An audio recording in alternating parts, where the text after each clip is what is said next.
नमस्कार मित्रांनो, हेमंत वाणीमध्ये आपल्या सगळ्यांचं स्वागत. मी हेमंत कुमार केळकर. काय आहे मित्रांनो, MSB विद्युत महामंडळ म्हटलं की अधिकाऱ्यांची अरेरावी, भोंगळ कारभार आणि बऱ्याचशा गोष्टी आपल्याला बघायला मिळतात. आज मी अशी गोष्ट आपल्याला सांगणार आहे आमच्या हेमंतवाणी चॅनलच्या माध्यमातून, जी बऱ्याचशा लोकांना अनुभवायला मिळाली असेल. नंबर एक, सर समजा तुम्ही एखाद्या महिन्यात बिल भरू शकला नाहीत. मी काय म्हणतो लक्षात घ्या, एखाद्या महिन्यात तुम्ही बिल भरू शकला नाही आणि ते बिल दुसऱ्या महिन्यात जोडून आलं, तर तुम्हाला मागच्या महिन्याचं बिल भरायला ऑनलाईन सुविधा नाही. एवढंच सोडा, लाईट बिलावर जो बारकोड, पैसे भरण्यासाठी, बिल भरण्यासाठी जो बारकोड दिला जातो, त्याच्यावर एक तारीख असते. त्या तारखेला जरी तुम्ही तो बिल भरण्याचा प्रयत्न केला तरी कधी कधी इनव्हॅलिड स्कॅनर म्हणजे इनव्हॅलिड UPI ID असं दाखवलं जातं. मी स्क्रीनवर तुम्हाला एक शॉट दाखवतो, बघा.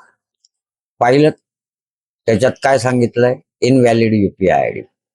बर, तुम्ही MSB मध्ये तुम्ही मागचं बिल भरलं नाही म्हणून जर कटिंगला कोणी आलं आणि तुम्ही त्यांना सांगताय की बिल भरलं जात नाही, किंवा कार्यालयात जाऊन सांगताय की बिल भरलं जात नाही आणि मी मागचं महिन्याचं बिल भरायला तयार आहे, पुढच्या महिन्याचं बिल जे आहे त्याची ड्यू डेट अजून लांब आहे, तरी तुमचं अधिकारी ऐकत नाहीत. उलट उत्तर देतायत, दोन्ही बिल एकदम भरा, आम्ही तुम्हाला दुसऱ्या बिलाची तारीख, ड्यू डेट लांब असली तरी आम्ही ऐकणार नाही, असं सांगितलं जात आहे. याच्यामुळे लोकांना त्रास होत नाही का? का हे बंद केलंय? पूर्वी विद्युत मंडळाकडनं तुम्हाला पार्ट पेमेंट करायची पण सोय होती. तुम्ही ऑनलाईन पार्ट पेमेंटही करत होता.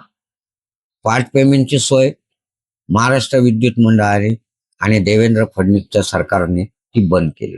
दुसरं एवढंच नाही, ती बंद तर केलीच केली, पण तुम्हाला जर दुसरं बिल जनरेट झालं आणि तुमच्याकडे मागचं बिल असेल, त्या बारकोडवर तारीख जी आहे ती अजून गेलेली नसेल आणि इनव्हॅलिड UPI म्हणून ते स्कॅन केल्यानंतर येत असेल, तरी सुद्धा विद्युत मंडळ जे आहे ते त्या महिन्याचं बिल भरून घेऊ शकत नाहीत.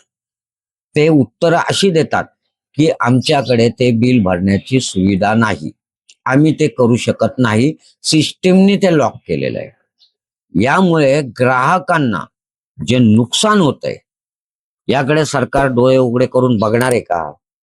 पूर्वीची जी सिस्टम होती पार्ट पेमेंट ऑनलाईन भरण्याची, किंवा ज्या महिन्याचं बिल तुम्हाला मागचं आलेलं आहे ती भरण्याची जी सोय होती, ती पुन्हा चालू करणार का?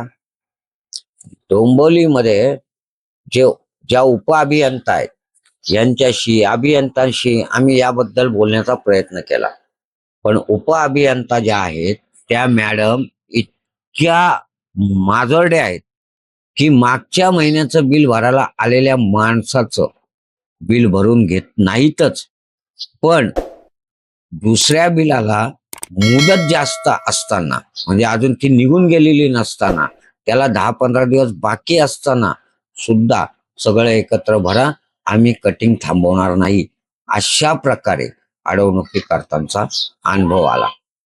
मी तुम्हाला आता स्क्रीनवर काही गोष्टी दाखवल्या. तुम्हालाही असा अनुभव आला का मित्रांनो? कमेंट करून नक्की सांगा. आणि मी मांडलेला मुद्दा तुम्हाला कसा वाटतो हेही सांगा. आणि अजून आमचं हेमंतवाणी चॅनल आपण सबस्क्राईब केलं नसेल तर सबस्क्राईब करा. हा व्हिडिओ जास्तीत जास्त शेअर करा, जेणेकरून झोपलेले विद्युत मंडळाचे अधिकारी आणि सरकार यांचे डोळे उघडतील. तुर्तास एवढेच. परत भेटू नवीन विषयासह. तेवर मी हेमंत कुमार केळकर आपली रजा घेतो.